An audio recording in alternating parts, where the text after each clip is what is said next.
I've surfed every day for the past 2 years, and here's what I learned. Number 10, surround yourself with good surfers. Throughout all my travels, I've been to Indonesia, Australia, Fiji, South America, East Coast of the US, and I found that when I put myself in lineups with the best surfers in the world, that's when I improved the most. For me, it was West Australia. That's where I found there were the best local chargers. Everyone's sending it really hard, turning really well, super good style. So shout out to West Oz. And if you can, put yourself in a position with good surfers. Number 9, style and technique go hand in hand. You may think that style is something frivolous, some icing on the cake, or an extra part of surfing that you don't need to master just quite yet. But the reality is, style and technique go hand in hand. The surfers with the best style often have the best technique, and this is no coincidence. Number 8, push yourself on bigger waves. Now here's the deal. No surf coach in the world is going to tell you this. No other person in the world is going to tell you this. But the way to get better on smaller waves is to push yourself when the swell gets big. When I have these big days, whether it's out on the outer reef or big days in Indo, it's the days where the swell calms down where I'm really able to perform the best. This is because I'm more relaxed on the wave. Everything in surfing is relative. If you go from riding an 8-foot wave down to a 4-foot wave, you're going to be much more relaxed. The whole process is going to be much more enjoyable. This is why pushing yourself on bigger waves is important. Now let me be clear. This is dangerous. It is not safe. You should prepare on land by improving your conditioning as well as doing CO2 tolerance improvement drills. If you prepare well for these big days, you have less to worry about and you have more confidence. Number 7, surf 80 to 60% of your ability. Slowing it down has been something so important for me lately. Surfing it to 60 to 80% of my full ability has allowed me to surf the wave that the ocean gives me. I'm not pushing it too hard. I'm not wasting any movements. It allows me to surf more efficiently and relaxed. This translates to better style and the ability to unlock certain movements that I wouldn't have known if I was surfing 100% all the time. 6, consistency beats intensity. Design a life for yourself where you can surf every day. I know this is challenging. I know I'm a young guy in my 20s with no girlfriend, no family, etc., etc. I understand all these things. However, if you're serious about surfing and you want to improve, you have to create a life for yourself where you are located next to waves. There's no other way to do it. If you look at the top pro surfers, they're all from Hawaii, Indonesia, Australia, places where they could grow up surfing. You don't see a lot of pro surfers from Nebraska. Number 5, stoic is contagious.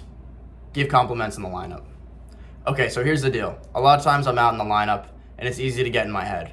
I can be thinking about myself too much. However, the second I see someone else catch a good wave, give them a compliment.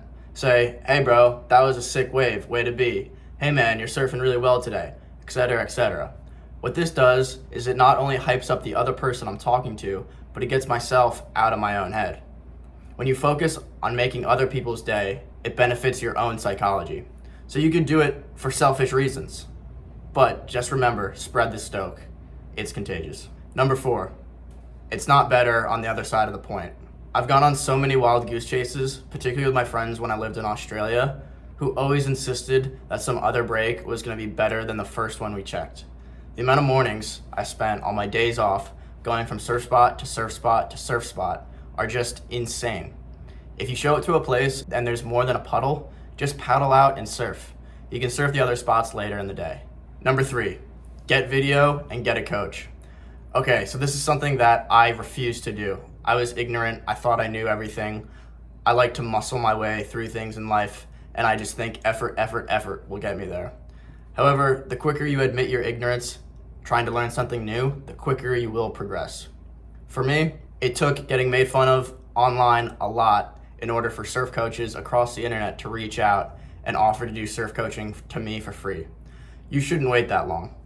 However, as you can see, my improvement has been drastic in just the few weeks that I've been able to get surf coaching. I've been able to improve my style, ability, and this comes from getting waves on camera and then getting video analysis. I would say video analysis is the most time-effective and cost-effective way to improve your surfing, and it only needs to be done once a month if you're surfing consistently. Number 2, there are no shortcuts. In this video, I explained some tips and tricks, nice job pronouncing that, However, there are no shortcuts to surfing. It takes time and it takes reps. We've all heard of the 10,000 hour rule to master something, etc., etc. There are things you can do to slightly improve the progress you will make. However, the biggest, most important thing to do is to spend a lot of time in the water. Get used to reading waves, get used to surfing waves, and everything will come with time. Number 1, the best surfers are the best paddlers. The best paddlers are not always the best surfers.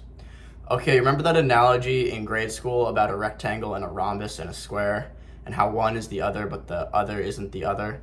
That's what I tried to do here with paddling and surfing. If you look at the best surfers in the world, they are all the best paddlers in the world.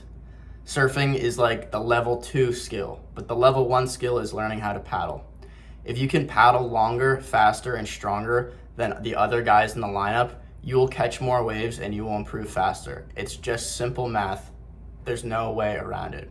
This is a good sign if you're new to surfing, because that means you can improve on land, train on land to crush it once you get in the water. What I would do is I would train on land with Murph challenges. If you want to message me more about training, shoot me a message on Instagram. I'll be more than willing to help you out. However, here's what you need to know. Improve your cardiovascular strength. You can do this by running or rowing or other classic cardio things. Improve your strength to weight ratio. This means becoming as strong as possible while also staying as light as possible. This will help you accelerate when you're in the water. Additionally, strength training, mobility training, and endurance training will build a more resilient brain, and you'll be able to perform better in the water. Okay guys, I've surfed for the past 2 years, and those are the top 10 things that I've learned. If you enjoyed this video, please make sure to hit the like and subscription button, and let me know in the comments what's something I missed. If you can point out something in the comments that I missed, that would be super impressive. Thanks for tuning in. Like, subscribe, do all that fun stuff. You!